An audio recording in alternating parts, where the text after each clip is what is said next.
pada awal FPI berdiri, kami melakukan gerakan anti minuman keras. Gerakan anti miras. Di mana-mana FPI melakukan sweeping minuman keras. Nah, kemudian kami ketika itu ditantang oleh Menteri Dalam Negeri. Nah, jadi kalimatnya kalau FPI tidak suka minuman keras itu dijual di mana-mana, padahal itu ada kepresnya. Nah, waktu itu ada kepres, yaitu nomor 3 kalau nggak salah tahun 97. Nah, jadi kata Pak Menteri waktu itu, ya judicial review saja kalau FPI nggak suka. Nah, jangan FPI bikin sweeping sendiri, main hakim sendiri, kemudian menggerakkan anggota di mana-mana di daerah melakukan pembersihan minuman keras. Sekarang kita fair aja. Nah, FPI ajukan judicial review, tuntut saja. Dan tantangan itu kita terima.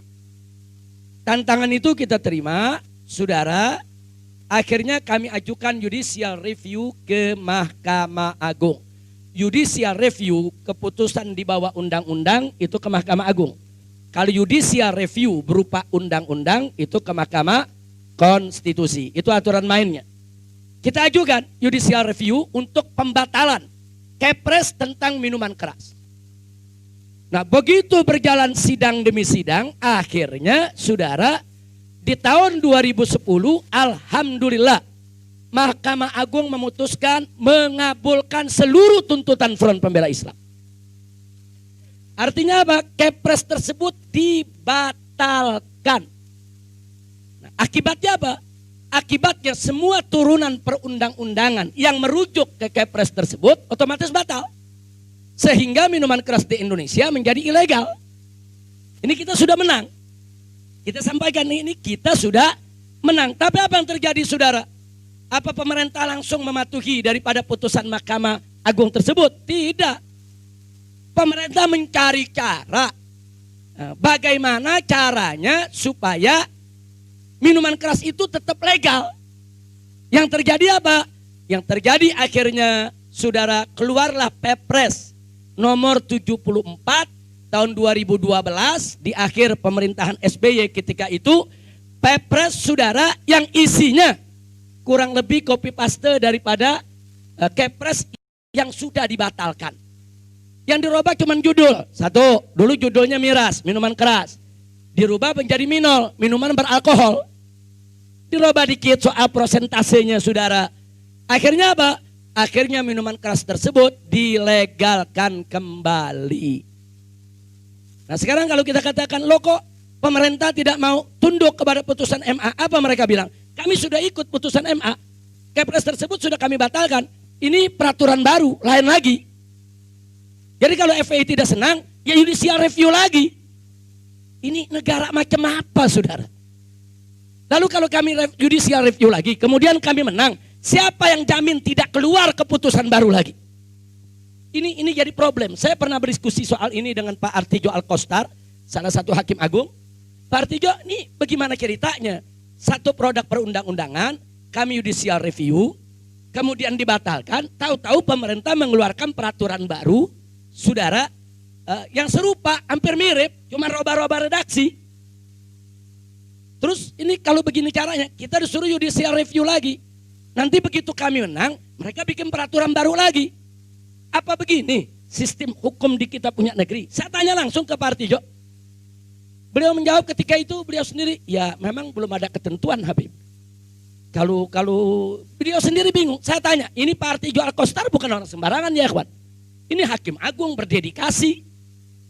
Nah, beliau sendiri gak bisa menguraikan, apa nggak ada satu klausul hukum kalau suatu produk perundang-undangan sudah dibatalkan oleh Mahkamah Agung, nggak boleh dibuat perundang-undangan serupa. Nggak ada ya kawan. Saya tanya, apa ada produknya, apa ada klausulnya? Beliau menjawab tidak ada. Nah kalau sudah seperti ini, ya capek dong. Kalau kita judicial review, sekarang omnibus law, kita judicial review, kita menang. Besok muncul lagi, dirubah namanya omnibus liu umpamanya. Nanti kalau kita bilang, wah ini kok hidup lagi, lain nama. Lain nomor, lain tahun. Lalu sampai kapan kita dikerjakan saudara? Dikerja ini sampai kapan? Nah ini problem juga. Habib, Profesor Muhammad Baharun, ini problem serius, bukan tidak serius. Saya kasih contoh lagi, kawan kita, Bang Egi Sujana. dengan kawan-kawan judicial review KUHP, undang-undang ke Mahkamah Konstitusi soal pasal penghinaan kepada presiden. Itu sudah dibatalkan. Nah, begitu sudah dibatalkan, kini mau dihidupkan lagi pasal tersebut. Nanti kalau keluar lagi undang-undang pasal tersebut diberlakukan, jadi apa artinya dulu pasal itu dibatalkan? Jadi belum ada satu klausul hukum, belum ada satu ketetapan konstitusi di negara Republik Indonesia ini, suatu produk perundang-undangan yang dibatalkan oleh Mahkamah Agung atau Mahkamah Konstitusi untuk tidak dibuat kembali dengan nomor baru, tahun baru, pasal yang redaksi yang baru, tapi isi serupa. Tidak ada jaminan. Kira-kira jelas gak? Nah kalau begitu, kalau kita judicial review, capek gak? Capek, gak ada jaminan. Nah ini yang jadi persoalan. Nah baiklah, terlepas daripada judicial review, saya ingin sampaikan terlepas saat ini FPI masih mempelajari terus Omnibus Law terakhir yang ditandatangani oleh Presiden. Tapi yang jelas saudara, saat ini semua orang tahu bahwa prosedur keluarnya undang-undang Omnibus Law, saudara, tidak mengikuti prosedur yang semestinya dalam perundang-undangan. Itu saja sudah cacat prosedur. Sebetulnya kalau cacat prosedur, nggak perlu di judicial review, tapi memang harus dibatalkan oleh DPR dan pemerintah. Loh bagaimana nggak cacat prosedur? Saudara, ini ketua DPR-nya sendiri ngaku ngelihatnya secara acak. Kok bisa bikin undang-undang ngelihatnya secara acak, saudara? Orang kalau bikin undang-undang, dia mesti periksa kata per kata, huruf per huruf, bukan secara acak. Kalau alasannya, oh tapi waktu, karena halamannya tebal, yang suruh bikin undang-undang tebal siapa? Lah kan ente yang bikin tebal. Ente yang bikin tebal, ya tanggung jawab ente untuk baca setiap halaman, saudara. Ini fakta. Kemudian begitu ada dari fraksi lain protes, mic-nya dimatiin. Ini etika apa? Yang seperti ini dipertontonkan kepada seluruh rakyat Indonesia. Jutaan orang menyaksikan saudara dagelan-dagelan semacam ini. Nah ini nggak boleh dibiarkan. Nah maka itu kita terima kasih kepada PKS yang sejak awal sudah mengikuti itu perkembangan Omnibus Law. Walaupun PKS akhirnya harus kalah suara, saudara.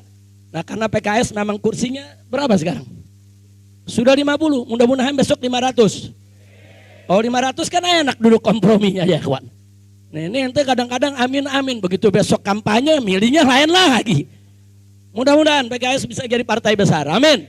Ya Rabbal Alamin. Kira-kira jelas tidak saya sampaikan? Nah ini sebagai ini aja kita sharing pengalaman kita bagaimana suatu produk undang-undang di judicial review kita sudah menang, dia bikin lagi yang baru. Nah ini belum ada ketentuannya ya kawan. Nah inilah salah satu celah dalam kehidupan tata negara dan hukum kita yang ke depan menjadi PR kita, bagaimana dibenahi. Nah, bagaimana ini bisa dibenahi. Mudah-mudahan insya Allah, mudah-mudahan Allah memberikan kekuatan kepada kita semua dan Allah memberikan kemenangan. Amin ya Rabbal Alamin.